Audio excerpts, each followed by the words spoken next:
चमोली जिले के नंदानगर क्षेत्र में बुधवार देर रात बादल फटने से भारी तबाही मच गई। नगर पंचायत नंदानगर के कुलतरी लगाफाली वार्ड में अचानक मलबा आने से 6 घर पूरी तरह से ध्वस्त हो गए हैं। हादसे में 7 लोग लापता बताए जा रहे हैं, जबकि 2 लोगों को सुरक्षित निकाल लिया गया है। राहत और बचाव कार्य युद्ध स्तर पर जारी है। जिलाधिकारी संदीप तिवारी ने जानकारी दी कि आपदा से सबसे ज्यादा नुकसान कुलसरी वार्ड में हुआ है। एसडीआरएफ की टीम नंदप्रयाग पहुंच चुकी है, जबकि एनडीआरएफ की टीम को गोचर से रवाना किया गया है। मौके पर मेडिकल टीम और 108 एम्बुलेंस भी भेजी गई है। प्रशासन का कहना है कि मलबे में दबे लोगों को निकालने के लिए पूरी ताकत झोंकी जा रही है। इसी बीच नंदानगर तहसील के धुरमी गांव में भी भारी बारिश के चलते 4 से 5 मकानों को नुकसान पहुंचा है। हालांकि यहां जनहानि नहीं हुई है। उधर मोक्ष नदी का जलस्तर बढ़ने से हालात और चुनौतीपूर्ण हो गए हैं।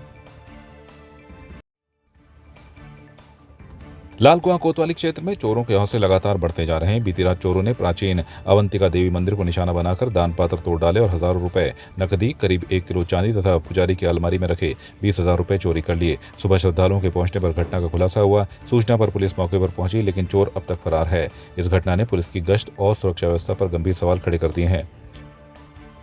हम शहर कोतवाली के आदरणीय श्री दिनेश फत्याल जी से निवेदन करते हैं कि कल रात लगभग 1-1:30 बजे के बीच में, जैसा कि प्रतीत होता है कि यहाँ एक घड़ी छूट गई है उस चोर की घड़ी में जो टाइमिंग है बंद हुई है, 1 बजे की टाइमिंग है।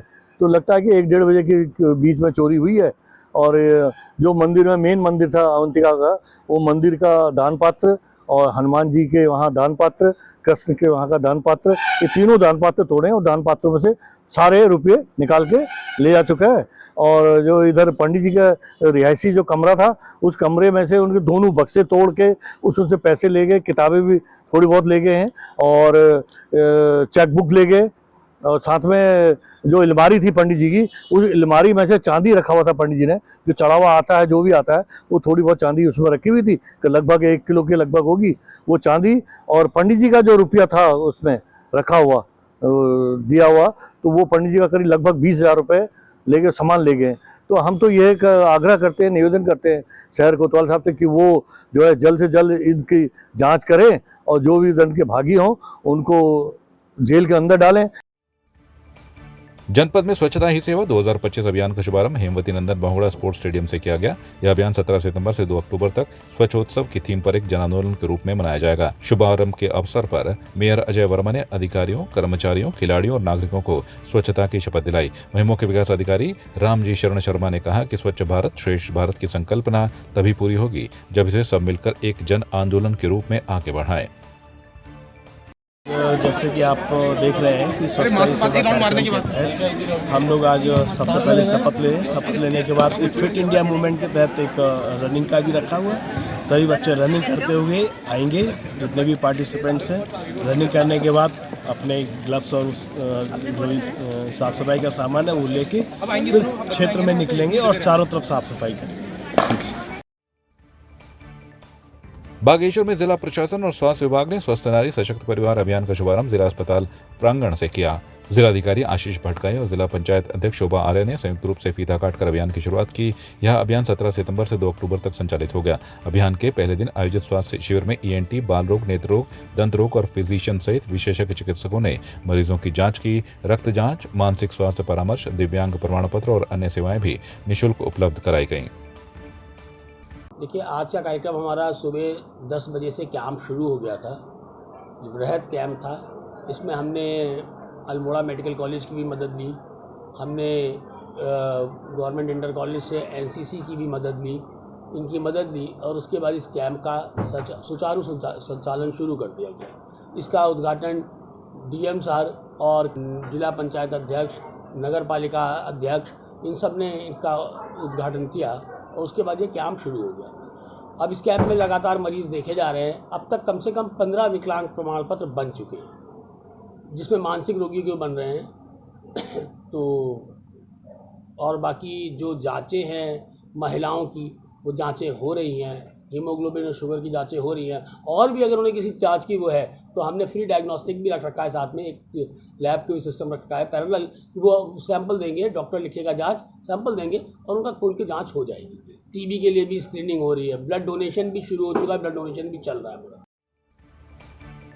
थल तहसील के चलमोड़ी गांव में पिछले 3 दिनों से लगातार हो रही बारिश ने तबाही मचा दी है। कल रात भारी बारिश के चलते जमीन धंसने और दरकने से बड़े बड़े बोल्डर और पेड़ घरों के पास तक आ पहुंचे। अचानक मलबा आने से गांव में अफरा तफरी मच गई और लोग सुरक्षित स्थानों की ओर भागे। कई परिवारों ने पड़ोसियों के घरों में शरण लेकर रात गुजारी। आपदा की सूचना मिलने पर डीडीहाट विधायक बिशन सिंह चौपाल सड़क बंद होने के बावजूद पैदल चलकर प्रभावित परिवारों से मिलने पहुंचे। उन्होंने मौके पर स्थिति का जायजा लिया और जिलाधिकारी पिथौरागढ़ से दूरभाष पर वार्ता कर 15 प्रभावित परिवारों को शीघ्र विस्थापित करने के निर्देश दिए।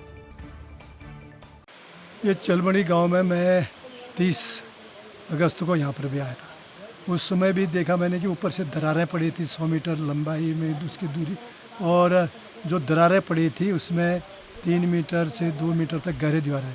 आज देख रहा हूँ कि पूरा जो ऊपर से मकान चलमड़ी गांव से ऊपर का पूरा हरा भरा बांस का जंगल था वो सारा उनके घरों के छतों पर गिर के आ गया, जिस कारण जो प्रभावित परिवार है उन प्रभावित परिवारों के लिए तत्काल जिलाधिकारी को अभी टेलीफोन में वार्ता की गई कि उनको तत्काल उनको विस्थापित किया जाए, उनको सुरक्षित स्थानों में बैठाने की व्यवस्था चल रही है। अभी उनको घरों में, कुछ विद्यालय में, कुछ परिवारों को अभी जो प्रभावित है परिवार वो 11 परिवार है।